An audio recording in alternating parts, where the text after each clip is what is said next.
Word seven Punjabi TV देख रहे ਸਾਰੇ ਦਰਸ਼ਕਾਂ ਦਾ ਮੈਂ ਲੁਧਿਆਣਾ ਤੋਂ ਕਮਲ ਕਪੂਰ ਬਹੁਤ ਸਵਾਗਤ ਕਰਦਾ ਜੀ। ਤੁਸੀਂ ਤਸਵੀਰਾਂ ਦੇਖੀਆਂ, ਤਸਵੀਰਾਂ ਦੇ ਰਾਹੀਂ ਜਿੱਤੀਆਂ ਹੋਈਆਂ ਉਹ ਟਰਾਫੀਆਂ ਦੇਖੀਆਂ, ਉਹ ਸਰਟੀਫਿਕੇਟਸ ਦੇਖੇ। ਇਹ ਸਾਰੇ ਕਮਾਲ ਜਿਹੜੇ ਨੇ ਇੱਕ ਛੋਟੀ ਉਮਰ ਦੀ ਬੱਚੀ ਨੇ ਕਰਕੇ ਦਿਖਾਏ ਨੇ, ਜਿਹਦੀ ਬਹੁਤ ਹੀ ਜ਼ਿਆਦਾ ਸੂਝਵਾਨ ਔਰ ਛੋਟੀ ਉਮਰੀ ਜਿਹਨੇ ਬਹੁਤ ਵੱਡੀਆਂ ਉਚਾਈਆਂ ਹਾਸਿਲ ਕੀਤੀਆਂ ਨੇ। ਇਸ ਵਕਤ ਸਾਡੇ ਨਾਲ ਜਪਨੀਤ ਕੌਰ ਖੁਦ ਮੌਜੂਦ ਨੇ। ਅਸੀਂ ਕਰਾਂਗੇ ਉਹਨਾਂ ਨਾਲ ਗੱਲਬਾਤ ਔਰ ਯੂਥ ਲਈ ਕੀ ਨੇ ਉਹਨਾਂ ਕੋਲ ਸੁਨੇਹੇ। ਬਹੁਤ ਹੀ ਇੰਸਪੀਰੇਸ਼ਨਲ ਸਟੋਰੀ ਹੈ ਔਰ ਮੈਂ ਚਾਹੂੰਗਾ ਕਿ ਤੁਸੀਂ ਜ਼ਰੂਰ ਫੋਲੋ ਕਰੋ, ਇਹਨਾਂ ਨੂੰ ਸੁਣੋ। ਜਪਨੀਤ, ਪਹਿਲਾਂ ਤਾਂ ਬਹੁਤ ਸਵਾਗਤ ਹੈ ਇਹਨੂੰ ਪੰਜਾਬੀ ਟੀਵੀ ਤੇ।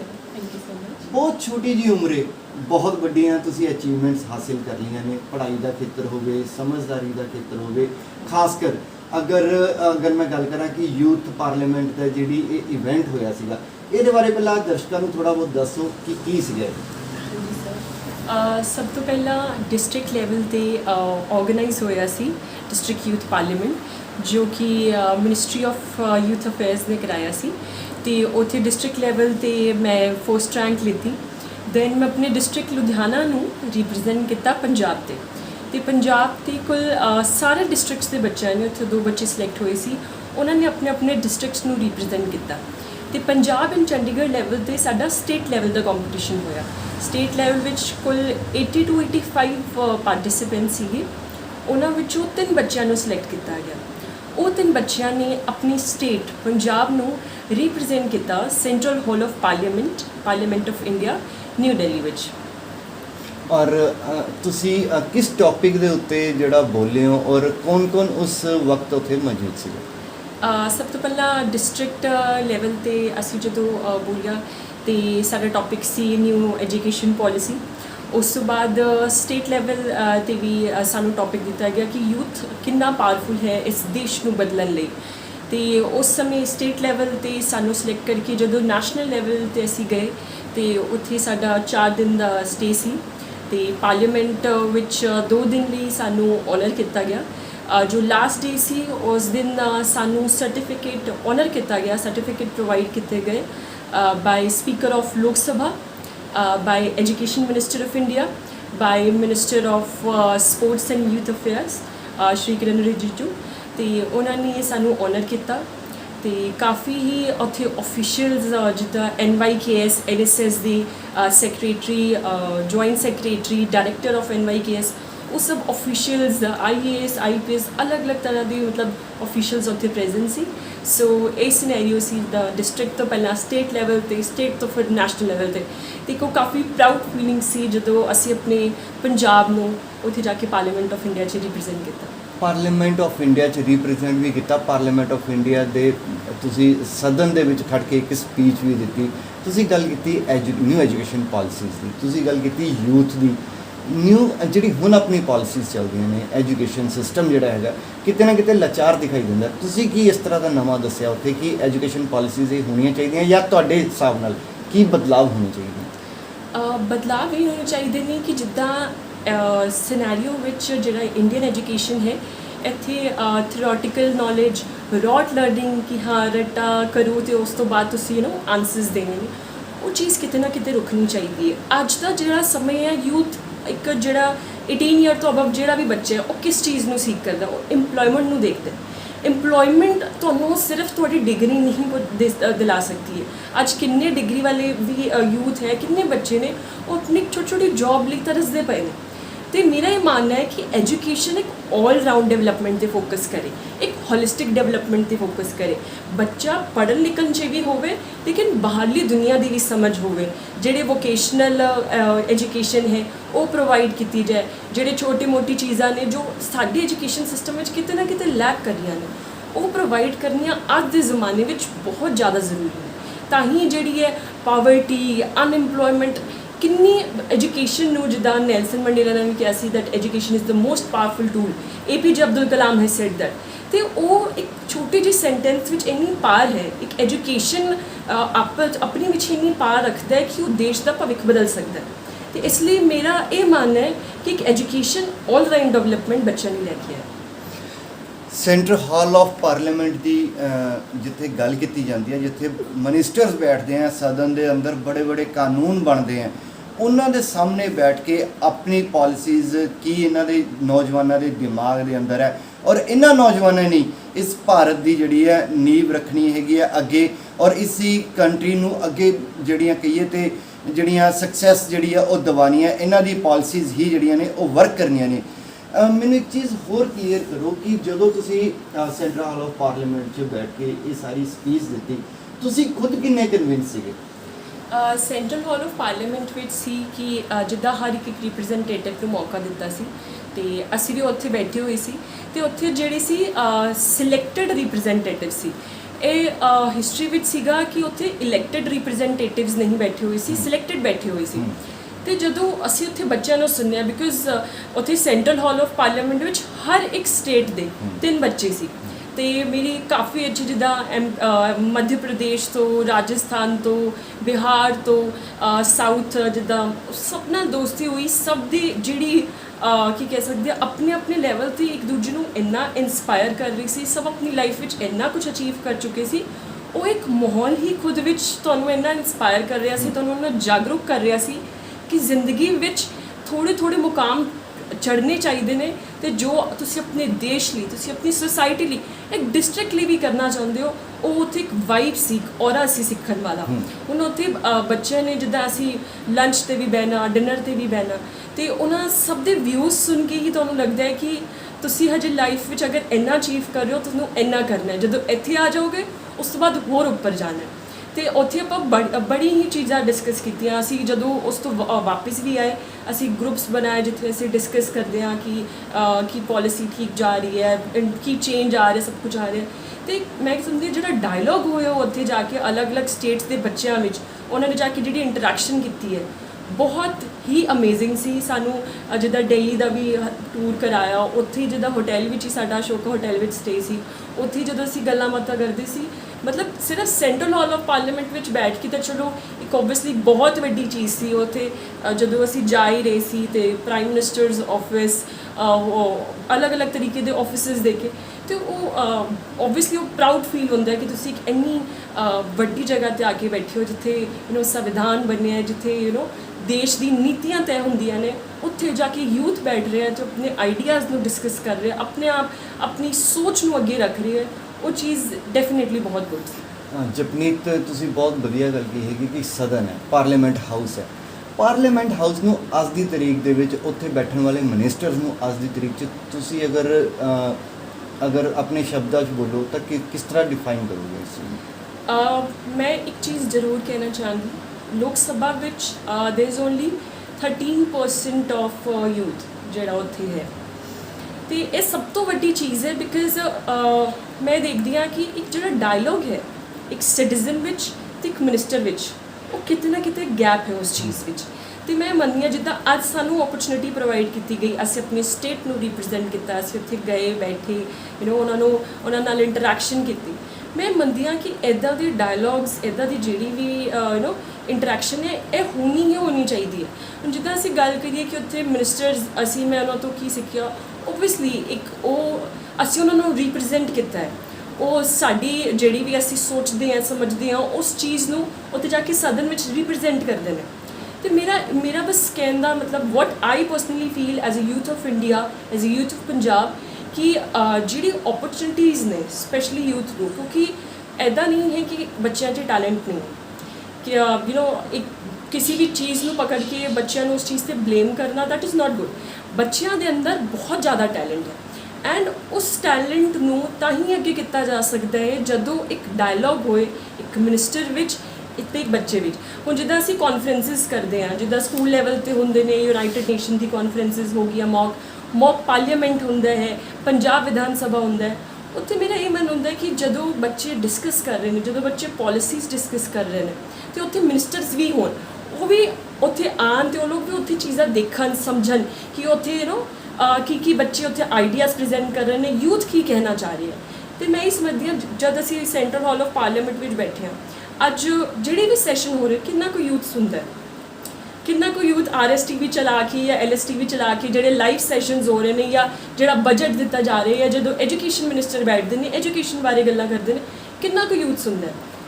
ਜਪਨੀਤ ਮੈਂ ਰੋਕ ਰਿਹਾ ਤੁਹਾਨੂੰ, ਤੁਸੀਂ ਖੁਦ ਕਹਿ ਰਹੇ ਹੋ ਕਿ ਯੂਥ ਇੰਟਰਸਟਿਡ ਨਹੀਂ ਹੈ ਪੋਲਿਟਿਕਸ ਆਉਣ ਲਈ, ਤੇ ਇਹਦੇ ਪਿੱਛੇ ਫਿਰ ਆਪਾਂ ਅਗਰ ਪੋਲੀਟੀਸ਼ੀਅਨਸ ਜਾਂ ਪੋਲਿਟਿਕਸ ਦੇ ਅੰਦਰ ਸੁਧਾਰ ਲੈ ਕੇ ਆਉਣਾ ਤੇ ਯੂਥ ਨੂੰ ਤਾਂ ਸਾਹਮਣੇ ਆਉਣਾ ਹੀ ਪਏਗਾ।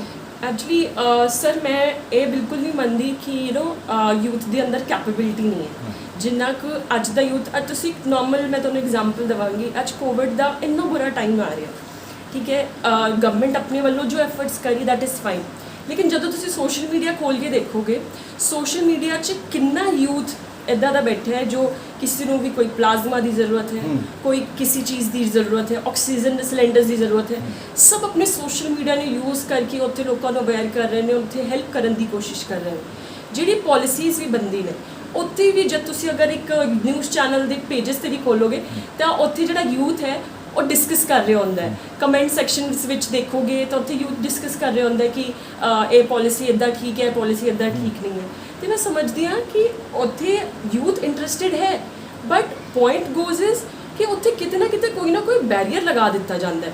ਜਿੱਦਾਂ ਅੱਜ ਜਿਹੜਾ ਵੀ ਯੂਥ ਹੈ ਉਹ ਜਿਹੜੇ ਡੈਮੋਕ੍ਰੇਸੀ ਵਿੱਚ ਜਿੰਨਾ ਆਪਾਂ ਕਹਿ ਸਕਦੇ ਕਿ ਡੈਮੋਕ੍ਰੇਸੀ ਵਿੱਚ ਪਾਰਟਿਸਿਪੇਟ ਕਰ ਰਿਹਾ, ਤੁਸੀਂ ਇੱਕ ਚੀਜ਼ ਨੋਟ ਕਰੋ ਕਿ ਜਿਹੜਾ ਵੀ ਯੂਥ ਹੈ ਜਾਂ ਤਾਂ ਪੋਲੀਟੀਕਲੀ ਪਿੱਛੋਂ ਸਟਰੋਂਗ ਹੈ, ਔਰ ਜਿੱਦਾਂ ਪੋਲੀਟੀਕਲੀ ਮੈਂਬਰਸ ਨੇ ਫਿਰ ਉਹਨਾਂ ਦੀ ਹਾਇਰਾਰਕੀ ਚੱਲਦੇ ਅੱਗੇ ਆ ਗਏ। ਲੇਕਿਨ ਜਿਹੜੇ ਬੱਚੇ ਜਿੱਦਾਂ ਹੁਣ ਜਿੱਦਾਂ ਪਾਰਲੀਮੈਂਟ ਦੇ ਹੀ ਬੱਚੇ ਗਏ, ਜਿੱਦਾਂ ਹੁਣ ਬਾਕੀ ਵੀ ਜਿਹੜੇ ਗਵਰਨਮੈਂਟ ਆਰਗੇਨਾਈਜੇਸ਼ਨਸ ਕਰਾਉਂਦੇ ਨੇ ਜਾਂ ਜਿਹੜੇ ਵੀ ਕਾਨਫਰੰਸਿਸ ਹੁੰਦੇ ਨੇ ਜਿੱਥੇ ਇੱਕ ਡਾਇਲੌਗ ਹੁੰਦਾ ਬੱਚਿਆਂ ਵਿੱਚ, ਡਿਬੇਟਸ ਹੁੰਦੀ, ਡੈਕਲੇਮੇਸ਼ਨਸ ਹੁੰਦੀਆਂ, ਉਹ ਬੱਚੇ ਕਿੱਥੇ ਨੇ? ਉਹ ਪੋਲਿਟਿਕਸ ਵਿੱਚ ਤਾਂ ਨਹੀਂ ਜਾ ਰਹੇ, ਦੇ ਆਰ ਜਸਟ ਉਹ ਇੱਕ ਜਗਤ ਵਿੱਚ ਕੰਬਾਈਨ ਨੇ ਕਿ ਹਾਂ ਚਲੋ ਸੋਸ਼ਲ ਮੀਡੀਆ 'ਤੇ ਅਸੀਂ ਸ਼ੇਅਰ ਕੀਤਾ, ਜਾਂ ਡੈਫੀਨੇਟਲੀ ਜਿੱਦਾਂ ਹੁਣ ਪੰਜਾਬ 'ਚ ਵੀ ਹੋ ਰਿਹਾ ਯੂਥ ਇਨਵੋਲਵਡ ਹੈ। ਬਟ ਮੈਂ ਇਹ ਮੰਨਦੀ ਹਾਂ ਕਿ ਸਾਨੂੰ ਇੱਕ ਪੋਲਿਟਿਕਸ 'ਤੇ ਅਗਰ ਇਨਵੋਲਵ ਕਰਨਾ ਯੂਥ ਨੂੰ, ਤੇ ਇੱਕ ਜਗ੍ਹਾ ਇੱਦਾਂ ਦੀ ਹੋਏ ਜਿੱਥੇ ਓਪਨ ਡਾਇਲੌਗ ਹੋਵੇ, ਮਿਨਿਸਟਰ ਸਾਡੀ ਸੁਣਨ, ਜਿਹੜੀ ਓਬਵੀਅਸਲੀ ਜੋ ਅਸੀਂ ਪੋਲਿਸੀਜ਼ ਦੇਖਦੇ ਹਾਂ ਉਹ ਓਬਵੀਅਸਲੀ ਅਸੀਂ ਕ੍ਰਿਟੀਕਲੀ ਉਹਨੂੰ ਐਨਾਲਾਈਜ਼ ਕਰਦੇ ਹਾਂ, ਸਮਝਦੇ ਹਾਂ। ਯੂਥ ਦੇ ਅੰਦਰ ਉਹ ਤਾਕਤ ਹੈ।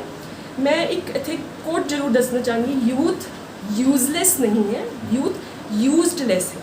ਉਹਦਾ ਪ੍ਰਯੋਗ ਘੱਟ ਕੀਤਾ ਜਾਂਦਾ ਹੈ, ਯੂਥ ਨੂੰ ਵਰਤਿਆ ਘੱਟ ਜਾਂਦਾ ਹੈ। ਅਤੇ ਮੈਂ ਮੰਨਦੀ ਹਾਂ ਕਿ ਜਿਹੜਾ ਪੋਲੀਟੀਸ਼ੀਅਨ ਹੈ ਅਤੇ ਯੂਥ ਹੈ, ਜੇ ਉਹ ਇਕੱਠੇ ਮਿਲ ਕੇ ਕੰਮ ਕਰਨ ਨਾ, ਅਤੇ ਇੰਡੀਆ ਜਿਹੜਾ ਇੱਕ APJ ਅਬਦੁਲ ਕਲਾਮ ਨੇ ਆਪਣਾ ਵਿਜ਼ਨ ਲਿੱਤਾ ਸੀ, super power, India should be a super power, ਉਹ ਦਿਨ ਮੈਂ ਕਹਿੰਦੀ ਹਾਂ ਦੂਰ ਨਹੀਂ ਹੋਏਗਾ ਜਦੋਂ ਇੱਕ ਪੋਲੀਟੀਸ਼ੀਅਨ ਦੀ ਸੂਝ-ਬੂਝ, ਉਹਨਾਂ ਦਾ ਐਕਸਪੀਰੀਅੰਸ ਅਤੇ ਯੂਥ ਦੀ ਐਨਰਜੀ, ਯੂਥ ਦਾ ਬ੍ਰੇਨ, ਯੂਥ ਦਾ ਜਿਹੜਾ ਐਨਾਲਿਸਿਸ ਕਰਨ ਦਾ ਤਰੀਕਾ ਹੈ, youth quality of being a critic, ਜਦੋਂ ਉਹ ਜੁੜੇਗਾ ਸਾਥ, ਤੇ ਮੈਨੂੰ ਲੱਗਦਾ ਦੇਸ਼ ਨੂੰ ਤਰੱਕੀ ਕਰਨ 'ਚ ਕੋਈ ਵੀ ਨਹੀਂ ਰੋਕ ਸਕਦਾ। ਤੁਸੀਂ ਕ੍ਰਿਟਿਕਸ ਦੀ ਗੱਲ ਕੀਤੀ, ਤੁਸੀਂ ਪੋਲੀਟੀਸ਼ੀਅਨਸ ਦੀ ਜਿਹੜੀ ਪਾਲਿਸੀਜ਼ ਨੇ ਉਹਨੂੰ ਖੁਦ ਕਿੰਨਾ ਸਟੱਡੀ ਕਰਦੇ ਹੋ ਔਰ ਕਿੰਨਾ ਕ੍ਰਿਟਿਸਾਈਜ਼ ਕਰਦੇ ਹੋ? ਡੈਫੀਨੇਟ ਜਿਹੜੀ ਵੀ ਪੋਲਿਸੀਜ਼ ਆਉਂਦੇ ਨੇ, ਮੇਰੇ ਘਰ ਵਿੱਚ ਵੀ ਇਨਵਾਇਰਮੈਂਟ ਹੈ, ਜਿੱਦਾਂ ਅਸੀਂ ਸਾਰੀ ਫੈਮਿਲੀ ਬੈਠਦੇ ਹਾਂ ਅਤੇ ਅਸੀਂ ਡੈਫੀਨੇਟਲੀ ਜੋ ਵੀ ਕੁਛ ਆ ਰਿਹਾ ਹੁੰਦਾ ਹੈ ਜਾਂ ਬਜਟ ਆ ਰਿਹਾ ਹੁੰਦਾ ਜਾਂ ਕੁਛ ਵੀ ਹੁੰਦਾ ਹੈ, ਮੇਰੀ ਫਾਦਰ ਮਦਰ ਸਭ ਅਸੀਂ ਬੈਠ ਕੇ ਡਿਸਕਸ ਕਰਦੇ ਹਾਂ ਕਿ ਕੀ ਹੋ ਰਿਹਾ। ਈਵਨ ਸੋਸ਼ਲ ਮੀਡੀਆ 'ਤੇ ਵੀ ਲੁਧਿਆਣਾ ਤੋਂ, ਪੰਜਾਬ ਤੋਂ ਕਿੱਦਾਂ ਦੇ ਅਦਰ ਮੈਂ ਲੋਕਾਂ ਨੂੰ ਜਾਣਦੀ ਹਾਂ ਜਿਹੜੇ ਕੋਈ ਵੀ ਪੋਲਿਸੀਜ਼ ਵਗੈਰਾ ਆਈ ਹੁੰਦੀ ਉਹਨਾਂ ਬਾਰੇ ਲਿਖਦੇ ਨੇ, ਦੱਸਦੇ ਨੇ ਕਿ ਇਹ ਕਿੱਦਾਂ ਠੀਕ ਹੈ ਕਿ ਨਹੀਂ ਹੈ। YouTube 'ਤੇ ਕਿੰਨੀ ਹੀ ਵੀਡੀਓਜ਼ ਹੁੰਦੀਆਂ ਨੇ ਜਿਹਦੇ ਨਾਲ ਤੁਸੀਂ ਸਮਝ ਸਕਦੇ ਹੋ ਕਿ ਇਹ ਪੋਲਿਸੀ ਠੀਕ ਹੈ, ਇਹ ਪੋਲਿਸੀ ਨਹੀਂ ਠੀਕ ਹੈ। ਅਤੇ ਇੱਕ ਸਟੱਡੀ ਕਰਨੀ, ਹੁਣ ਜਿੱਦਾਂ ਮੈਂ ਇੱਕ ਪੋਲੀਟੀਕਲ ਸਾਇੰਸ ਹਿਸਟਰੀ ਦੀ ਸਟੂਡੈਂਟ ਹਾਂ, ਅਤੇ ਮੈਨੂੰ ਡੈਫੀਨੇਟਲੀ ਉਹ ਚੀਜ਼ ਮੇਰਾ ਇੰਟਰਸਟ ਏਰੀਆ ਹੈ ਕਿ ਮੈਂ ਉਸ ਬਾਰੇ ਪੜ੍ਹਾਂ ਕਿ ਜਿਹੜੀ ਗਵਰਨਮੈਂਟ ਦੀ ਤਰਫੋਂ ਪੋਲਿਸੀ ਆ ਰਹੀ ਹੈ ਕਿ ਉਹ ਠੀਕ ਹੈ ਕਿ ਉਹ ਨਹੀਂ ਹੈ। ਜਾਂ ਹੁਣੇ ਵੀ ਇਨਫੈਕਟ ਕੋਵਿਡ ਦੇ ਟਾਈਮ ਵੀ ਜੋ ਕੁਛ ਵੀ ਜਿੱਦਾਂ ਆਪਣੇ ਗਵਰਨਮੈਂਟ ਪ੍ਰੋਵਾਈਡ ਕਰ ਰਹੀ ਹੈ ਜਾਂ ਜੋ ਵੀ ਇਨਵੋਲਵ ਹੋ ਰਹੇ ਨੇ, ਉਹ ਸਭ ਪੜ੍ਹਨਾ ਜ਼ਰੂਰੀ ਹੈ। ਜੇਕਰ ਤੁਸੀਂ ਆਪਣੀ ਹੀ ਇੰਡੀਆ ਬਾਰੇ, ਆਪਣੀ ਕੰਟਰੀ ਬਾਰੇ ਅਵੇਅਰ ਨਹੀਂ ਰਹੋਗੇ ਤਾਂ ਅਸੀਂ ਹਰ ਵਾਰੀ ਕਿਸੇ ਪਰਟੀਕੂਲਰ ਚੀਜ਼ ਨੂੰ ਬਲੇਮ ਨਹੀਂ ਕਰ ਸਕਦੇ। ਗਵਰਨਮੈਂਟ ਨਾ ਯੂਥ ਨੂੰ ਬਲੇਮ ਕਰ ਸਕਦੀ ਹੈ, ਨਾ ਯੂਥ ਗਵਰਨਮੈਂਟ ਨੂੰ ਬਲੇਮ ਕਰ ਸਕਦਾ ਹੈ। ਬਲੇਮ ਦੀ ਗੱਲ ਕੀਤੀ ਹੈਗੀ ਤੁਸੀਂ, ਬਹੁਤ ਸਾਰੇ ਯੂਥ, ਅਗਰ ਮੈਂ ਗੱਲ ਕਰਾਂ ਜੋ ਸਾਡੀ ਗੱਲ ਹੁੰਦੀ ਹੈ, ਯੂਥ ਬਲੇਮ ਕਰਦਾ ਹੈਗਾ ਕਿ ਸਾਡੀ ਕੰਟਰੀ ਦੇ ਅੰਦਰ ਨਾ ਹੀ ਉਹ ਇਨਫਰਾਸਟ੍ਰਕਚਰ ਹੈਗਾ ਅੱਛਾ, ਚਾਹੇ ਉਹ ਐਜੂਕੇਸ਼ਨ ਨੂੰ ਲੈ ਕੇ ਹੋਵੇ, ਚਾਹੇ ਹੈਲਥ ਨੂੰ ਲੈ ਕੇ ਹੋਵੇ।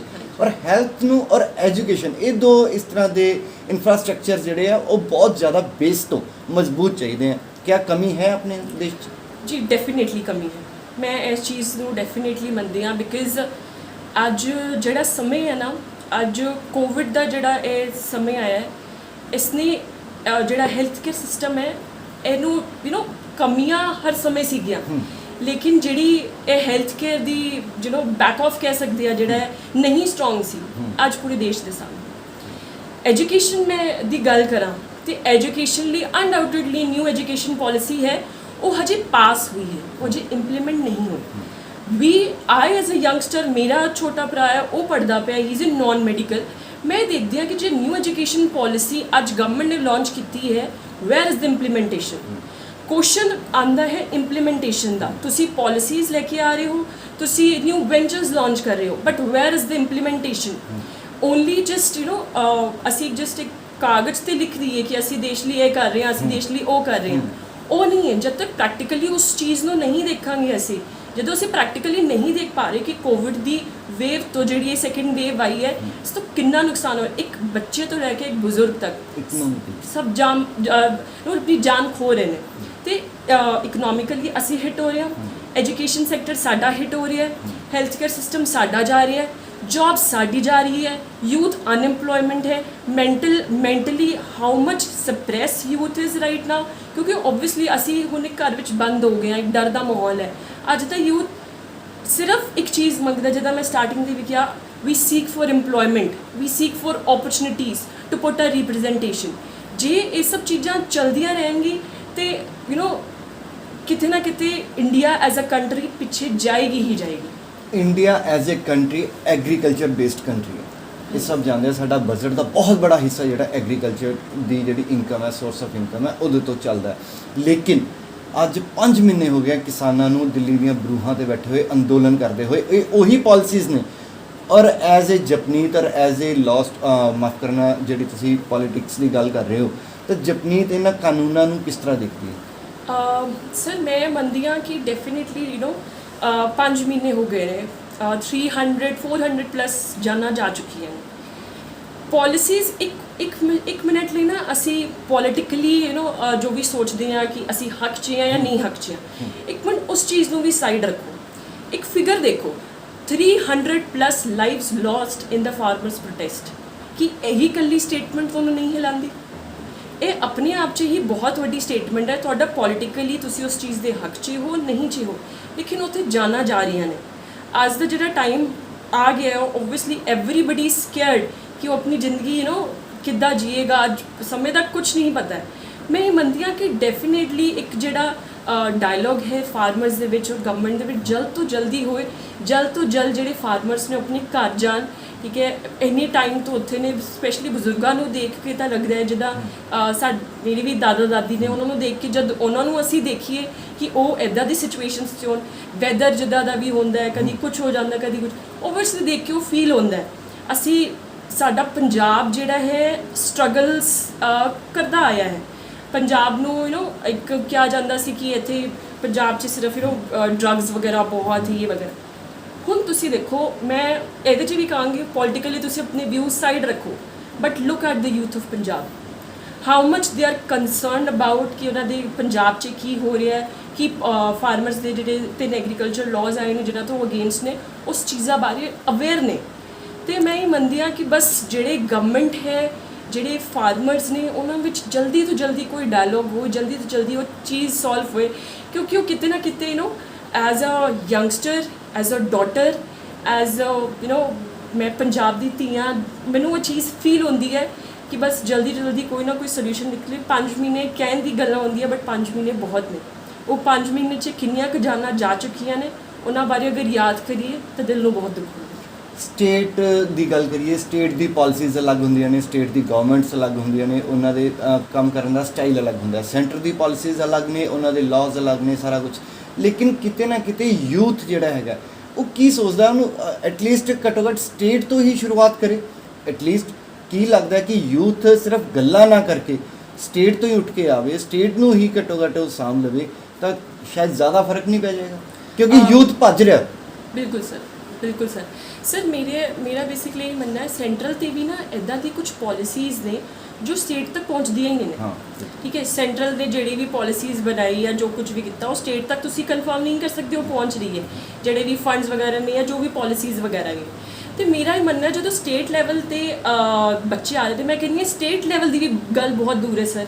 ਇੱਕ ਜਿਹੜਾ ਤੁਸੀਂ ਆਪਣੇ ਬਲਾਕ ਤੋਂ ਹੀ ਸ਼ੁਰੂ ਕਰੋ, ਇੱਕ ਆਪਣੇ ਡਿਸਟ੍ਰਿਕਟ ਤੋਂ ਹੀ ਸ਼ੁਰੂ ਕਰੋ, ਧੀਰੇ ਧੀਰੇ ਤੁਸੀਂ ਫਿਰ ਸਟੇਟ ਵੱਲ ਵਧੋ। ਜਦੋਂ ਸਟੇਟ ਵੱਲ ਵਧੋਗੇ ਤਾਂ ਓਬਵੀਅਸਲੀ ਜਦੋਂ ਤੁਸੀਂ ਇੱਕ ਸਟੈਪ ਬਾਈ ਸਟੈਪ ਉਸ ਚੀਜ਼ਾਂ ਨੂੰ ਚੜ੍ਹ ਕੇ ਆਏ ਹੋਗੇ ਤੇ ਓਬਵੀਅਸਲੀ ਜਦ ਐਂਡ 'ਚ ਜਾ ਕੇ ਤੁਸੀਂ ਸਟੇਟ ਲਈ ਵੀ ਅਗਰ ਕੁਝ ਚੇਂਜਸ ਲਾਣਾ ਚਾਹੁੰਦੇ ਹੋ ਤਾਂ ਤੁਸੀਂ ਇੱਕ ਛੋਟੇ ਲੈਵਲ ਤੋਂ ਸ਼ੁਰੂ ਕੀਤਾ ਹੋਇਆ, ਤੁਹਾਨੂੰ ਇੱਕ ਨੀਚੇ ਗਰਾਊਂਡ ਲੈਵਲ ਤੋਂ ਸਮੱਸਿਆ ਦਾ ਪਤਾ ਹੈ ਕਿ ਕੀ ਪ੍ਰੋਬਲਮ ਹੋ ਰਹੀ ਹੈ, ਤੁਹਾਨੂੰ ਘਰ ਦੀ ਸਿਚੁਏਸ਼ਨ ਪਤਾ ਹੋਏਗੀ ਤੇ ਸਟੇਟ ਲੈਵਲ ਤੇ ਜਦ ਤੁਸੀਂ ਪਹੁੰਚ ਗਏ ਹੋ, ਜਦੋਂ ਸਟੇਟ ਲੈਵਲ ਤੇ ਤੁਸੀਂ ਪਾਰ ਤੇ ਹੋ, ਮੈਂ ਇੱਕ ਚੀਜ਼ ਇੱਥੇ ਜ਼ਰੂਰ ਕਹਿਣਾ ਚਾਹਾਂਗੀ, ਅਸੀਂ ਜਿੰਨਾ ਮਰਜ਼ੀ ਕੁਝ ਸੋਚੀਏ, ਜਿੰਨਾ ਮਰਜ਼ੀ ਅਸੀਂ ਆਪਣੇ ਵਿਊਜ਼ ਰੱਖੀਏ, ਮੈਂ ਅੱਜ ਦੇ ਯੂਥ ਨੂੰ ਸਪੈਸ਼ਲੀ ਪੰਜਾਬ ਦੇ ਯੂਥ ਨੂੰ ਇਹੀ ਕਹਿਣਾ ਚਾਹੂੰਗੀ ਕਿ ਤੁਸੀਂ ਸਿਵਲ ਸਰਵਿਸਿਜ਼, ਜੁਡੀਸ਼ਰੀ, ਇਹ ਸਭ ਦੇ ਐਗਜ਼ਾਮ ਦੇਣੇ ਸ਼ੁਰੂ ਕਰੋ।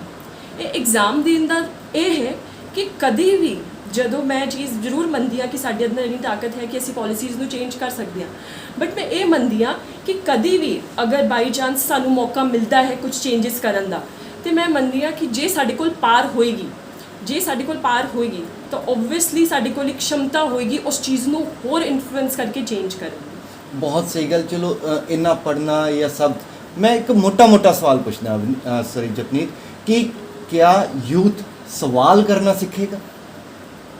ਡੈਫੀਨੇਟਲੀ ਸਰ, ਇਹ ਬਹੁਤ ਹੀ ਇੰਪੋਰਟੈਂਟ ਕੁਐਸਚਨ ਹੈ ਕਿ ਯੂਥ ਸਵਾਲ ਕਰਨਾ ਸਿੱਖੇਗਾ। ਮੈਂ ਦੇਖਦੀ ਹਾਂ ਜਿਹੜੇ ਵੀ ਨਿਊਜ਼ ਚੈਨਲਸ ਹੁੰਦੇ ਨੇ, ਜਿਹੜੀ ਵੀ ਜਿੱਦਾਂ ਡਾਇਲੋਗ ਹੋ ਰਿਹਾ ਹੁੰਦਾ ਹੈ ਜਾਂ ਕੁਝ ਵੀ ਜਿੱਦਾਂ ਡਿਬੇਟਸ ਵਗੈਰਾ ਨਿਊਜ਼ ਚੈਨਲ ਕਾਫੀ ਇਨਵੋਲਵ ਕਰਦੇ ਨੇ, ਮੈਂ ਮੀਡੀਆ ਨੂੰ ਵੀ ਇੱਕ ਇਹੀ ਚੀਜ਼ ਕਹਿਣੀ ਚਾਹਾਂਗੀ ਕਿ ਜਦੋਂ ਵੀ ਇੱਕ ਡਿਬੇਟ ਜਾਂ ਇੱਕ ਕੁਝ ਵੀ ਹੋ ਰਿਹਾ ਹੈ, ਉੱਥੇ ਇੱਕ ਯੂਥ ਰਿਪਰੈਜ਼ੈਂਟੇਟਿਵ ਨੂੰ ਕੰਪਲਸਰੀ ਕਰੋ ਰੱਖਣਾ। ਜਦੋਂ ਓਬਵੀਅਸਲੀ ਮੈਂ ਚੀਜ਼ ਮੰਨਦੀ ਹਾਂ ਕਿ ਜਿਹੜੇ ਉਸ ਫੀਲਡ ਵਿੱਚ ਬਹੁਤ ਜ਼ਿਆਦਾ ਮਾਹਿਰ ਨੇ, ਉਹਨਾਂ ਨੇ ਪੜ੍ਹਿਆ ਹੋਇਆ, ਦੇਖੋ ਤਜਰਬਾ ਇੱਕ ਅਲੱਗ ਚੀਜ਼ ਹੈ, ਅਨਡਾਊਟਡਲੀ ਉਸ ਚੀਜ਼ ਦੀ ਸਾਨੂੰ ਰਿਸਪੈਕਟ ਕਰਨੀ ਚਾਹੀਦੀ ਹੈ, ਤਜਰਬੇ ਨੂੰ ਜ਼ਰੂਰ ਰੱਖੋ, ਲੇਕਿਨ ਇੱਕ ਯੂਥ ਕੀ ਸੋਚ ਰਿਹਾ ਹੈ ਉਸ ਚੀਜ਼ ਨੂੰ ਵੀ ਉਸ ਜਗ੍ਹਾ ਤੇ ਉਸ ਪਲੇਟਫਾਰਮ ਤੇ ਲਾਣਾ ਬਹੁਤ ਜ਼ਰੂਰਤ ਹੈ। ਹੋਰ ਰਹੀ ਗੱਲ ਯੂਥ ਦੇ ਕੁਐਸਚਨ ਕਰਨ ਦੀ, ਯੂਥ ਦੇ ਕੋਲ ਇਸ ਸਮੇਂ ਸਭ ਤੋਂ ਵੱਡਾ ਪਲੇਟਫਾਰਮ ਹੈ ਸੋਸ਼ਲ ਮੀਡੀਆ। ਸੋਸ਼ਲ ਮੀਡੀਆ ਇੱਕ ਇੱਦਾਂ ਦਾ ਪਲੇਟਫਾਰਮ ਹੈ ਜਿੱਥੇ ਕਿ ਯੂਥ ਇੰਗੇਜ ਕਰ ਰਿਹਾ ਹੈ। ਅੱਜ ਜਿੱਦਾਂ ਦੇ ਵੀ ਮੈਂ ਦੇਖਦੀ ਹਾਂ ਆਨਲਾਈਨ ਸੈਮੀਨਾਰਸ ਵਗੈਰਾ ਹੁੰਦੇ ਨੇ, ਉੱਥੇ ਯੂਥ ਕਿਤੇ ਨਾ ਕਿਤੇ ਡਾਇਲੌਗਸ, ਉੱਥੇ ਕਾਨਫਰੰਸਿਸ ਵਿੱਚ, ਆਨਲਾਈਨ ਸੈਮੀਨਾਰਸ ਵਿੱਚ, ਵੈਬੀਨਾਰਸ ਵਿੱਚ ਗੱਲਾਂ ਕਰ ਰਹੇ ਹੈ, ਲੇਕਿਨ ਕੀ ਉਹ ਆਈਡੀਆਜ਼ ਇੱਕ ਰਿਪਰੈਜ਼ੈਂਟੇਟਿਵ ਕੋਲ ਪਹੁੰਚ ਰਹੇ ਨੇ? ਕੀ ਉਹ ਆਈਡੀਆ ਇੱਕ MP ਨੇ ਸੁਣਿਆ? ਕੀ ਉਹ ਆਈਡੀਆ ਇੱਕ MLA ਨੇ ਸੁਣਿਆ? ਕੀ ਉਹ ਆਈਡੀਆ ਇੱਕ ਸਟੇਟ ਗਵਰਨਮੈਂਟ ਕੋਲ ਪਹੁੰਚਿਆ? ਨੋ, ਆਈ ਡੋਂਟ ਥਿੰਕ ਸੋ। ਉਹ ਇੱਕ ਲਿਮਿਟ ਹੋ ਕੇ ਰਹਿ ਜਾਂਦਾ ਹੈ। ਤੇ ਇਸ ਚੀਜ਼ ਵਿੱਚ ਸਭ ਤੋਂ ਵੱਡਾ ਰੋਲ ਜੋ ਨਿਭਾ ਸਕਦਾ that is media.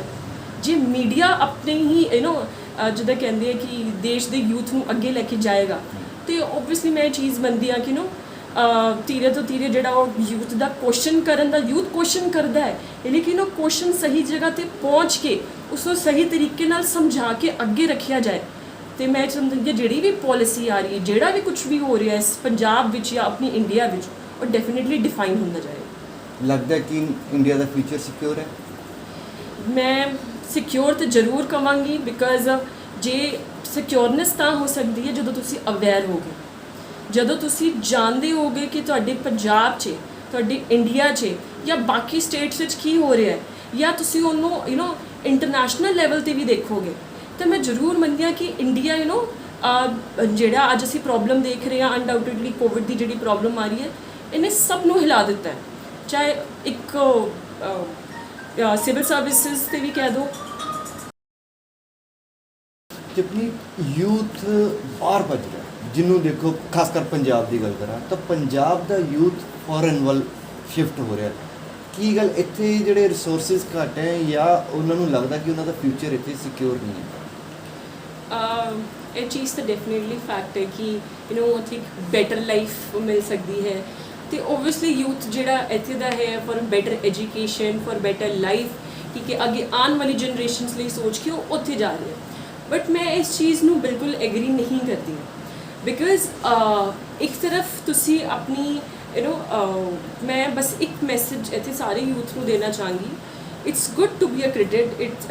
It's good to just check out whatever is happening in the world, but you need to be proud of your country. You need to ਜਿੱਦਾਂ ਹੁਣ USA ਵਗੈਰਾ ਵਿੱਚ ਦੇਖ ਸਕਦੇ ਹਾਂ, ਸਟਾਰਟਅਪਸ ਹੁੰਦੇ ਨੇ, ਸਭ ਕੁਝ ਹੋ ਰਿਹਾ। ਇੰਡੀਆ ਵਿੱਚ ਰਿਸੋਰਸਿਸ ਨੇ, ਬਟ ਇੱਥੇ ਦਾ ਯੂਥ ਇੰਨੇ ਸਟਾਰਟਅਪਸ ਵਿੱਚ ਇਨਵੋਲਵ ਹੀ ਨਹੀਂ ਹੋ ਰਿਹਾ, ਐਂਡ ਵਿੱਚ ਕੁਐਸਚਨ ਇਜ਼ ਉੱਥੇ ਇੰਡੀਆ ਨੂੰ ਹੀ ਕੀਤਾ ਜਾਂਦਾ ਕਿ ਇੰਡੀਆ ਵਿੱਚ ਓਪਰਚੁਨਿਟੀਜ਼ ਨਹੀਂ ਨੇ।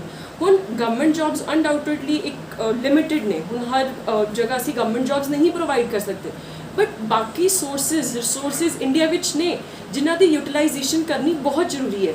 ਐਂਡ ਸੈਕੰਡ ਥਿੰਗ ਇਜ਼ ਮੈਂ ਇਸ ਚੀਜ਼ ਨੂੰ ਓਬਵੀਅਸਲੀ ਬਹੁਤ ਜ਼ਿਆਦਾ ਬਿਲੀਵ ਕਰਦੀ ਹਾਂ ਕਿ ਅਸੀਂ ਪਾਲਿਸੀ ਮੇਕਿੰਗ ਵਿੱਚ ਵੀ ਚੇਂਜ ਲਾਉਣਾ ਚਾਹੁੰਦੇ ਹਾਂ, ਅਸੀਂ ਦੇਸ਼ ਨੂੰ ਬਦਲਣਾ ਚਾਹੁੰਦੇ ਹਾਂ, ਅਸੀਂ ਦੇਸ਼ ਦੀ ਤਰੱਕੀ ਦੇਖਣਾ ਚਾਹੁੰਦੇ ਹਾਂ। ਹਰ ਇੱਕ ਭਾਰਤੀ, ਹਰ ਇੱਕ ਨਾਗਰਿਕ ਚਾਹੁੰਦਾ ਕਿ ਸਾਡਾ ਦੇਸ਼ ਤਰੱਕੀ ਕਰੇ, ਅਸੀਂ ਇੱਕ ਸੁਪਰ ਪਾਵਰ ਬਣੀਏ, ਸਾਡਾ ਇਕੋਨੋਮਿਕਲੀ ਕਲਚਰਲੀ ਸਭ ਕੁਝ ਅਸੀਂ ਬੂਸਟ ਰਹੀਏ। ਅਤੇ ਸਾਨੂੰ ਚਾਹੀਦਾ ਹੈ ਕਿ ਅਸੀਂ ਡਿਫਰੈਂਟ ਕੰਪੀਟੀਸ਼ਨਸ ਦੇਈਏ, ਅਸੀਂ ਆਪਣੀ ਰਿਪਰੈਜ਼ੈਂਟੇਸ਼ਨ ਇਨ ਦਾ ਪਾਰਲੀਮੈਂਟ ਕਰੀਏ, ਅਸੀਂ ਜਿਹੜੇ ਜੁਡੀਸ਼ੀਅਲ ਜਾਂ ਸਿਵਲ ਸਰਵਿਸਿਜ਼ ਦੇ ਵੀ ਐਗਜ਼ਾਮਸ ਹੋ ਰਹੇ ਉਹਦੇ ਵਿੱਚ ਵੀ ਜਾਈਏ, instead of using our intelligence, instead of using our monetary resources to some ਬਾਹਰ ਜਾ ਕੇ ਕੰਟਰੀ ਵਿੱਚ ਅਸੀਂ ਉਹਨੂੰ ਦੇਈਏ ਜਾਂ ਯੂਟੀਲਾਈਜ਼ ਕਰੀਏ। ਜਿਹੜੀ ਸਾਡੀ ਥਿੰਕਿੰਗ ਕੈਪੈਸਿਟੀ ਹੈ ਉਹ ਅਸੀਂ ਆਪਣੀ ਕੰਟਰੀ 'ਚ ਕਿਉਂ ਨਹੀਂ ਯੂਜ਼ ਕਰ ਸਕਦੇ। ਇੱਕ ਛੋਟੀ ਜਿਹੀ ਐਗਜ਼ਾਮਪਲ ਦਾਂਗੀ, ਭਗਤ ਸਿੰਘ, ਸਵਾਮੀ ਵਿਵੇਕਾਨੰਦ, ਠੀਕ ਹੈ, ਭਗਤ ਸਿੰਘ ਨੇ ਵੀ ਜਿੱਦਾਂ ਦੇਸ਼ ਲਈ ਫਾਈਟ ਕੀਤਾ, ਜੇ ਉਹ ਵੀ ਇਸ ਤਰ੍ਹਾਂ ਰੁਕ ਜਾਂਦੇ ਕਿ ਨਹੀਂ ਹੋ ਪਾਏਗਾ ਜਾਂ ਕੁਝ ਵੀ ਨਹੀਂ ਹੈ ਜਾਂ ਫਰੀडम फाइटर ਵਿੱਚ ਨਹੀਂ ਇਨਵੋਲਵ ਹੁੰਦੇ, ਤੇ ਕੀ ਅੱਜ ਸਾਡੇ ਸਾਹਮਣੇ ਉਹਨਾਂ ਦਾ ਐਗਜ਼ਾਮਪਲ ਹੁੰਦਾ? ਨਹੀਂ ਹੁੰਦਾ। ਸੋ ਵੀ ਨੀਡ ਟੂ ਰਿਅਲਾਈਜ਼ ਅਸੀਂ ਤਾਂ ਸਾਡੇ ਲਈ ਭਗਤ ਸਿੰਘ ਇੱਕ ਰੋਲ ਮਾਡਲ ਹੈ। ਅੱਜ ਪੰਜਾਬ 'ਚ ਕਿਸੇ ਵੀ ਬੱਚੇ ਨੂੰ ਪੁੱਛੋ ਉਹਨਾਂ ਨੂੰ ਭਗਤ ਸਿੰਘ ਜੀ ਦੇ ਬਾਰੇ ਪਤਾ ਹੁੰਦਾ, ਸਾਡੇ ਲਈ ਉਹ ਰੋਲ ਮਾਡਲ ਨੇ। ਅਤੇ ਅਸੀਂ ਉਹਨਾਂ ਨੂੰ ਦੇਖ ਕੇ ਆਪਣੇ ਜੇ ਪੰਜਾਬ ਨੂੰ ਸਟਰੋਂਗ ਕਰਨਾ ਹੈ, ਆਪਣੇ ਜੇ ਡਿਸਟ੍ਰਿਕਟ ਨੂੰ ਹੀ ਸਟਰੋਂਗ ਕਰਨਾ ਹੈ, ਸਟੇਟ ਨੂੰ ਕਰਨਾ, ਆਪਣੇ ਭਾਰਤ ਨੂੰ ਕਰਨਾ ਹੈ, ਅਤੇ ਸਾਨੂੰ ਇੱਥੇ ਹੀ ਰਹਿ ਕੇ ਜਿਹੜੀ ਸਾਡੀ ਇੰਟੈਲੀਜੈਂਸ ਹੈ, ਜਿਹੜੇ ਸਾਡੇ ਬੱਚੇ ਜਿਹੜੇ ਸਾਇੰਸਿਸ ਦੇ ਵੀ ਰਿਸਰਚ ਵਗੈਰਾ ਵਿੱਚ ਇਨਵੋਲਵ ਨੇ, ਇੱਥੇ ਹੀ ਰੁਕਣ, ਇੱਥੇ ਹੀ ਸਰਚ ਕਰਨ। ਅੱਜ ਦੇ ਕੋਵਿਡ ਦੇ ਟਾਈਮ 'ਚ ਜਿੰਨੀ ਰਿਸਰਚ ਮੈਡੀਕਲ ਫੀਲਡ 'ਚ ਜ਼ਰੂਰਤ ਹੈ ਇਸ ਸਮੇਂ ਇੰਡੀਆ ਵਿੱਚ ਬਹੁਤ ਜ਼ਰੂਰਤ ਹੈ। Obviously doctors and front line workers are involve, but ਇੱਥੇ ਜਿਹੜੇ ਬਾਹਰ ਬੱਚੇ ਨੇ ਜਾਂ ਜੋ ਕੁਝ ਵੀ ਨੇ ਅੱਜ ਉਹ ਅਗਰ ਆਪਣੇ ਦੇਸ਼ 'ਚ ਹੋਣ, ਆਪਣੇ ਦੇਸ਼ ਬਾਰੇ ਸੋਚਣ, ਅਤੇ ਅਸੀਂ ਇਹਨਾਂ ਦੀ ਮਤਲਬ ਜਿੰਨੀ ਮਰਜ਼ੀ ਵੀ ਪ੍ਰੋਬਲਮਸ ਆਉਂਦੀਆਂ ਜਾਣ ਆਪਣੇ ਦੇਸ਼ ਵਿੱਚ ਜਾਂ ਕੁਝ ਵੀ ਹੁੰਦਾ ਜਾਏ, ਅਸੀਂ ਉਸ ਚੀਜ਼ ਨੂੰ ਓਵਰਕਮ ਕਰਾਂਗੇ। ਬਿਲਕੁਲ ਜਪਨੀਤ, ਬਹੁਤ ਬੜੇ ਵਿਚਾਰ, ਉੱਚੇ ਵਿਚਾਰ ਹਨ ਤੁਹਾਡੇ। ਅਗਰ ਜਪਨੀਤ ਐਜ਼ ਏ ਗਰਲ ਮੈਂ ਗੱਲ ਕਰਾਂ, ਆਖਰ ਕੁੜੀਆਂ ਹੋ ਤੁਸੀਂ ਵੀ, ਤਾਂ ਧੀਆਂ ਦੇ ਨਾਤੇ ਜਾਂ ਬੱਚਿਆਂ ਦੇ ਨਾਤੇ, ਇੱਕ ਗਰਲ ਦੇ ਨਾਤੇ ਹੌਬੀਜ਼ ਕੀ ਹੈ ਤੁਹਾਡੀ? ਸਰ ਮੇਰੀ ਹੌਬੀਜ਼ ਐਕਚੁਅਲੀ ਸ਼ੁਰੂ ਤੋਂ ਹੀ 4 ਜਾਂ 5 ਸਾਲ ਤੋਂ ਹੀ ਮੈਨੂੰ ਮੇਰੇ ਪੇਰੈਂਟਸ ਨੇ, ਮੰਮਾ ਪਾਪਾ ਨੇ ਹਮੇਸ਼ਾ ਅੱਗੇ ਵਧਾਇਆ ਹਰ ਕੰਪੀਟੀਸ਼ਨ ਵਿੱਚ। ਮਤਲਬ singing, painting, baking, dancing and ਸਾਰੀ ਇੱਦਾਂ ਦੀ ਚੀਜ਼ਾਂ ਸੀ ਜੋ ਮੈਂ ਕੀਤੀਆਂ। ਅਤੇ ਅੱਜ ਵੀ ਇਨਫੈਕਟ ਮੈਂ ਅੱਜ ਵੀ ਜਿਹੜੀ ਵੀ ਜਿੱਦਾਂ ਕੰਪੀਟੀਸ਼ਨਸ ਵੀ ਹੁੰਦੇ ਨੇ ਸਭ ਕੁਝ ਕੀਤਾ। ਇਨਫੈਕਟ ਮੈਂ ਪਾਰਲੀਮੈਂਟ ਤੋਂ ਜਦੋਂ ਹੋ ਕੇ ਆਈ, ਮੈਨੂੰ MLA ਸ਼ਰਨਜੀਤ ਸਿੰਘ ਢਿੱਲੋਂ ਜੀ ਨੇ ਔਨਰ ਕੀਤਾ, ਅਤੇ ਉਹਨਾਂ ਨੇ ਮੇਰੇ ਪੇਰੈਂਟਸ ਨੂੰ ਵੀ ਔਨਰ ਕੀਤਾ। ਅਤੇ ਉਹ ਕਿਤੇ ਨਾ ਕਿਤੇ ਹਮੇਸ਼ਾ ਇੱਕ ਚੀਜ਼ ਹੁੰਦੀ ਹੈ ਕਿ ਤੁਸੀਂ ਅਗਰ ਇੱਕ ਛੋਟਾ ਵੀ ਕਦਮ ਵੱਧ ਰਹੇ ਹੋ, ਤੁਹਾਡੇ ਪਿੱਛੇ ਤੁਹਾਡਾ ਰੱਬ, ਤੁਹਾਡੇ ਮਾਂ ਪਿਓ ਅਤੇ ਤੁਹਾਡੇ ਟੀਚਰਸ ਅਤੇ ਜਿਹੜੇ ਇੰਸਟੀਟਿਊਸ਼ਨ ਤੋਂ ਤੁਸੀਂ ਪੜ੍ਹ ਰਹੇ ਹੋ, ਉਹ ਬਹੁਤ ਜ਼ਿਆਦਾ ਰੋਲ ਨਿਭਾਉਂਦਾ ਹੈ ਇੱਕ ਪਰਸਨੈਲਿਟੀ ਡਿਵੈਲਪਮੈਂਟ ਲਈ, ਇੱਕ ਤੁਹਾਡੀ ਸੋਚ ਲਈ, ਤੁਸੀਂ ਕੀ ਵਿਚਾਰ ਰੱਖਦੇ ਹੋ ਸੋਸਾਇਟੀ ਲਈ, ਤੁਸੀਂ ਕਿੰਨਾ ਕੰਟਰੀਬਿਊਟ ਕਰ ਰਹੇ ਹੋ। ਇਹ ਸਭ ਡੈਫੀਨੇਟਲੀ ਮੇਰੀ ਹੌਬੀਜ਼ ਵੀ, ਮੈਂ ਜਿੱਦਾਂ ਕਾਲਜ, ਗਵਰਨਮੈਂਟ ਕਾਲਜ 'ਚ ਵੀ ਮੈਂ ਹੈਡ ਗਰਲ ਰਹਿ ਚੁੱਕੀ ਹਾਂ, ਆਪਣੇ ਸਕੂਲ 'ਚ ਵੀ BCM ਸਕੂਲ ਵਿੱਚ ਸਕੂਲ ਕੈਪਟਨ ਰਹਿ ਚੁੱਕੀ ਹਾਂ।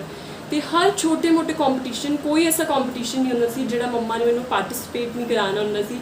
ਹਰ ਕੰਪੀਟੀਸ਼ਨ ਵਿੱਚ ਮੈਂ ਪਾਰਟੀਸਪੇਟ ਕੀਤਾ।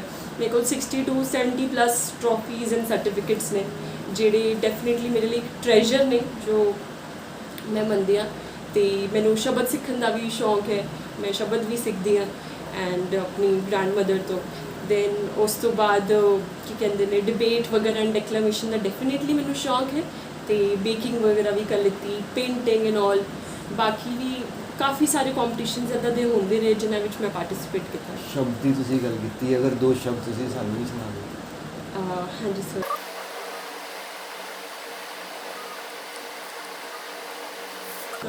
ਸ਼ਬਦ ਜਿਹੜਾ ਮੈਂ ਆਪਣੀ ਦਾਦੀ ਜੀ ਤੋਂ ਸਿੱਖਿਆ ਸੀ, ਮਨ ਮੇਰੇ ਤਿਨ ਕੀ ਓਟ ਲਾਏ, ਮਨ ਮੇਰੇ ਤਿਨ ਕੀ ਓਟ ਲਾਏ, ਮਨ ਤਨ ਆਪਣਾ ਤਿਨ ਜਨ ਦੇ, ਮਨ ਮੇਰੇ ਤਿਨ ਕੀ ਓਟ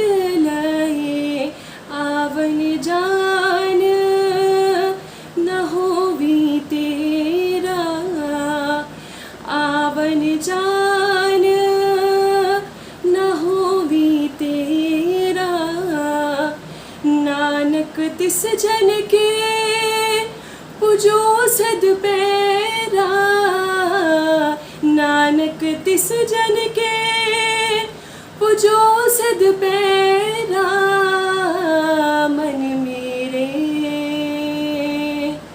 तिनकी ओट लाए। ਜਪਨੀਤ ਯੂਥ ਸਟ੍ਰੈਸ 'ਚ ਖਾਸ ਕਰ ਇੱਕ ਮੈਸੇਜ ਉਸ ਯੂਥ ਨੂੰ ਜੋ ਇਸ ਵਕਤ ਕਾਫੀ ਸਟ੍ਰੈਸ 'ਚ ਚੱਲ ਰਿਹਾ, ਕੀ ਦਿਸ਼ਾ ਦੇਣਾ ਚਾਹੋਗੇ, ਕੀ ਇੱਕ ਮੈਸੇਜ ਦੇਣਾ? मैं यूथ ਨੂੰ ਡੈਫੀਨੇਟਲੀ ਮੈਸੇਜ ਇਹ ਦੇਖਣਾ ਚਾਹਾਂਗੀ ਕਿ ਆਪਣੇ ਆਪ ਤੇ ਯਕੀਨ ਕਰਨਾ ਸ਼ੁਰੂ ਕਰੋ। ਆਪਣੀ ਕੈਪੇਬਿਲਿਟੀਜ਼ ਨੂੰ ਕਿਸੇ ਤੋਂ ਆਪਣੀ ਜਿਹੜੀ ਵੀ ਤੁਹਾਡੇ ਅੰਦਰ ਤਾਕਤ ਹੈ, ਜਿਹੜੀ ਵੀ ਸ਼ਮਤਾ ਹੈ, ਚਾਹੇ ਇੱਕ ਛੋਟਾ ਜਿਹਾ ਚੇਂਜ ਲਿਆਉਣ ਦੀ, ਉਹਨੂੰ ਘੱਟ ਨਾ ਸਮਝੋ। ਐਂਡ ਮੈਂ ਇਹ ਚੀਜ਼ ਜ਼ਰੂਰ ਦੱਸਦੀ ਹਾਂ, ਮੈਂ ਆਪਣੀ ਪਰਸਨਲ ਲਾਈਫ 'ਚ ਮੈਨੂੰ ਇਹ ਲੱਗਦਾ ਹੈ ਕਿ ਤੁਹਾਨੂੰ ਛੋਟੀ ਤੋਂ ਛੋਟੀ ਚੀਜ਼ ਵੀ ਇਨਸਪਾਇਰ ਕਰ ਰਹੀ ਹੈ। ਅੱਜ ਸਾਨੂੰ ਅਸੀਂ ਕਹਿੰਦੇ ਹਾਂ ਅਸੀਂ ਵੱਡੀ ਵੱਡੀ ਇਨਸਪੀਰੇਸ਼ਨਸ ਦੇਖਦੇ ਹਾਂ, ਅਸੀਂ ਵੱਡੀ ਵੱਡੀ ਚੀਜ਼ਾਂ ਦੇਖਦੇ ਹਾਂ ਕਿ ਹਾਂ ਸਾਨੂੰ ਇਹ ਇਨਸਪਾਇਰ ਕਰ ਰਿਹਾ, ਉਹ ਕਰ ਰਿਹਾ, ਲੇਕਿਨ ਤੁਸੀਂ ਗਰਾਊਂਡ ਲੈਵਲ 'ਤੇ ਦੇਖਣਾ ਸ਼ੁਰੂ ਕਰੋ ਕਿ ਛੋਟੀ ਤੋਂ ਛੋਟੀ ਚੀਜ਼ ਤੁਹਾਨੂੰ ਇਨਸਪਾਇਰ ਕਰ ਰਹੀ ਹੈ। ਬਸ ਉਸ ਚੀਜ਼ ਤੋਂ ਸਿੱਖੋ ਅਤੇ ਅੱਗੇ ਵਧੋ, ਕਿਉਂਕਿ obviously God help those who help ਦੈਮਸੈਲਫ।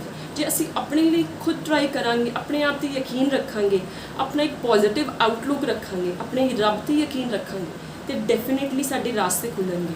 And ਜਿਹੜਾ ਯੂਥ ਨੂੰ ਇੰਡੀਆ ਦਾ ਸੁਪਰ ਪਾਵਰ ਕਿਹਾ ਜਾਂਦਾ ਹੈ, ਇੰਡੀਆ ਦੀ ਸ਼ਕਤੀ, ਇੰਡੀਆ ਦੀ ਤਾਕਤ ਕਿਹਾ ਜਾਂਦਾ ਹੈ, ਉਹ ਅਸੀਂ ਆਪਣੀ ਕੰਟਰੀ ਨੂੰ ਉਸ ਚੀਜ਼ ਦਾ ਅਸਲੀ ਮਤਲਬ ਅਸੀਂ ਪੂਰੇ ਵਰਲਡ ਨੂੰ ਦਿਖਾ ਸਕਾਂਗੇ। ਪੇਰੈਂਟਸ ਤਾਂ ਬਹੁਤ ਪ੍ਰਾਊਡ ਫੀਲ ਕਰਦੇ ਹੋਣਗੇ। ਹਾਂਜੀ, ਡੈਫੀਨੇਟਲੀ ਉਹਨਾਂ ਨੂੰ ਪ੍ਰਾਊਡ ਫੀਲ ਹੁੰਦਾ ਹੈ। ਐਜ਼ ਅ ਚਾਈਲਡ ਮੈਨੂੰ ਇਹ ਲੱਗਦਾ ਹੈ ਕਿ ਸਾਰੀ ਅਚੀਵਮੈਂਟਸ ਤਾਂ ਜ਼ਰੂਰੀ ਨੇ, ਲੇਕਿਨ ਇੱਕ ਅਚੀਵਮੈਂਟ ਜੋ ਹੁੰਦੀ ਹੈ, ਜੋ ਇੱਕ ਬੱਚੇ ਲਈ ਵੀ ਸਭ ਤੋਂ ਜ਼ਿਆਦਾ ਇੰਪੋਰਟੈਂਟ ਹੁੰਦੀ ਹੈ ਕਿ ਜਦੋਂ ਉਹਦੇ ਕਾਰਨ ਉਹਦੇ ਪੇਰੈਂਟਸ ਨੂੰ ਓਨਰ ਕੀਤਾ ਜਾਏ, ਉਹਦੇ ਪੇਰੈਂਟਸ ਖੁਸ਼ ਹੋਣ। ਅਤੇ ਮੇਰੇ ਲਈ ਜਿੱਦਾਂ ਮੇਰੀ ਪੂਰੀ ਫੈਮਿਲੀ, ਜਦੋਂ ਮੈਂ ਕੁਛ ਵੀ ਅਚੀਵਮੈਂਟ ਕਰਦੀ ਹਾਂ, ਮੇਰੀ ਜੋ ਵੀ ਟਰੋਫੀਜ਼ ਹੁੰਦੀ ਹੈ, ਜੋ ਵੀ ਹੁੰਦੀ ਹੈ, ਅਸੀਂ I always come and thank God for whatever he has given me. ਮੈਨੂੰ ਮੇਰੇ ਮੰਮਾ ਸਪੈਸ਼ਲੀ ਹਰ ਚੀਜ਼ ਵਿੱਚ ਬਹੁਤ ਜ਼ਿਆਦਾ ਪ੍ਰਮੋਟ ਕਰਦੇ ਨੇ। Thank you Japneet. Even Punjabi ਨਾਲ ਗੱਲ ਕਰਨ ਲਈ ਤੁਹਾਡਾ ਬਹੁਤ ਬਹੁਤ ਸ਼ੁਕਰੀਆ। ਛੋਟੀ ਉਮਰੇ ਐਡੇ ਵੱਡੇ ਵਿਚਾਰ ਰੱਖਣ ਵਾਲੀ ਜਪਨੀਤ ਨਾਲ ਤੁਸੀਂ ਜੋ ਉਹਨਾਂ ਨੇ ਗੱਲਾਂ ਕਹੀਆਂ, ਜੋ ਉਹਨਾਂ ਨੇ ਸੁਨੇਹੇ ਦਿੱਤੇ, ਉਹ ਸਭ ਸੁਨੇ। ਅਸੀਂ ਵੀ ਉਮੀਦ ਕਰਦੇ ਹਾਂ ਕਿ ਖਾਸ ਕਰਕੇ ਯੂਥ ਜੋ ਸਿਰਫ ਇਸ ਵਕਤ ਸਟ੍ਰੈਸ 'ਚ ਹੈ ਜਾਂ ਬਾਹਰ ਵੱਲ ਨੂੰ ਭੱਜ ਰਿਹਾ, ਉਹਨਾਂ ਨੂੰ ਅਸੀਂ ਵੀ ਇੱਕ ਸੁਨੇਹਾ ਦੇਣਾ ਚਾਹੁੰਦੇ ਹਾਂ ਕਿ ਇੱਥੇ ਵੀ ਜਿਹੜੇ ਸੋਰਸਿਸ ਹੈਗੇ ਆ ਉਹਨਾਂ ਦਾ ਇਸਤੇਮਾਲ ਕਰੋ। ਔਰ ਸਵਾਲ ਕਰਨ ਦਾ ਸਭ ਤੋਂ ਬੜੀ ਚੀਜ਼ ਹੈ ਕਿ ਸਵਾਲ ਕਰਨਾ ਸਿੱਖੋ। ਸਵਾਲ ਨਹੀਂ ਕਰੋਗੇ ਉਦੋਂ ਤੱਕ ਤੁਹਾਨੂੰ ਜਵਾਬ ਜਿਹੜੇ ਹੈ ਉਹ ਨਹੀਂ ਮਿਲਣਗੇ। ਆਪਣੇ ਦੇਸ਼ ਨੂੰ ਅਗਰ ਤੁਸੀਂ ਅੱਗੇ ਲੈ ਕੇ ਜਾਣਾ ਹੈ, ਅਗਰ ਆਪਣੀ ਸੋਸਾਇਟੀ ਲਈ ਅਗਰ ਤੁਸੀਂ ਕੁਝ ਕਰਨਾ ਹੈ, ਤਾਂ ਅਸੀਂ ਵੀ ਔਰ ਆਉਣ ਵਾਲੀ ਜਿਹੜੀ ਪੀੜ੍ਹੀ ਵੀ ਹੈ ਸਿਰਫ ਆਪਣੇ ਯੂਥ 'ਤੇ ਹੀ ਡਿਪੈਂਡਡ ਹੈ। ਅਗਰ ਇੰਡੀਆ ਨੂੰ ਤੁਸੀਂ ਅੱਗੇ ਲੈ ਕੇ ਜਾਣਾ ਹੈ ਤਾਂ ਯੂਥ ਦਾ ਅੱਗੇ ਆਉਣਾ, ਯੂਥ ਦਾ ਪਾਰਟਿਸਿਪੇਟ ਕਰਨਾ ਬਹੁਤ ਜ਼ਿਆਦਾ ਜ਼ਰੂਰੀ ਹੈ। ਕੈਮਰਾ ਪਰਸਨ ਗੋਲਡੀ ਦੇ ਨਾਲ Kamal Kapoor, power of words, Avon Punjabi news, Ludhiana. Free leaf Ayurvedic oil 125 ਬਿਮਾਰੀਆਂ ਦਾ ਸੰਪੂਰਨ ਇਲਾਜ, ਜਿਵੇਂ ਗਠੀਆ, ਸਰਵਾਈਕਲ, ਮਾਈਗ੍ਰੇਨ ਅਤੇ ਸਰੀਰ ਵਿੱਚ ਕਿਸੇ ਵੀ ਕਿਸਮ ਦੀ ਦਰਦ ਕਿਉਂ ਨਾ ਹੁੰਦੀ ਹੋਵੇ, ਇੱਥੋਂ ਤੱਕ ਕਿ ਬਲੌਕੇਜ ਦੇ ਨਾਲ ਬਣੀਆਂ ਕਈ ਬਿਮਾਰੀਆਂ ਦਾ ਇੱਕੋ ਇੱਕ ਇਲਾਜ ਹੈ ਫ੍ਰੀ ਰਿਲੀਫ ਆਯੁਰਵੈਦਿਕ ਆਇਲ, यानी कि 125 बीमारियां दा संपूर्ण इलाज। फ्री रिलीफ विजिलैक्स वेट लूज, मोटापे तो परेशान होने की जरूरत नहीं, वजन घटाओ ते खुश हो जाओ। फ्री रिलीफ पावर मर्दाना कमजोरी नू खत्म करता है ते नरक भरी जिंदगी विच लियाउंदा है रौनक। फ्री रिलीफ पावर कब्ज तो परेशान होने की हुण जरूरत नहीं है, कब्ज तो छुटकारा पाउण लई आ गया कब्ज हर चूरन। कब्ज हर चूरन नू अपनाओ ते कब्ज तो छुटकारा पाओ। हुण तक लखां मरीज लै चुके ने फायदा। वधेरे जानकारी लई तुसी संपर्क कर सकते हो 94 784 84087। नंबर एक बार फिर तुसी नोट कर सकते हो 9478 48 4087।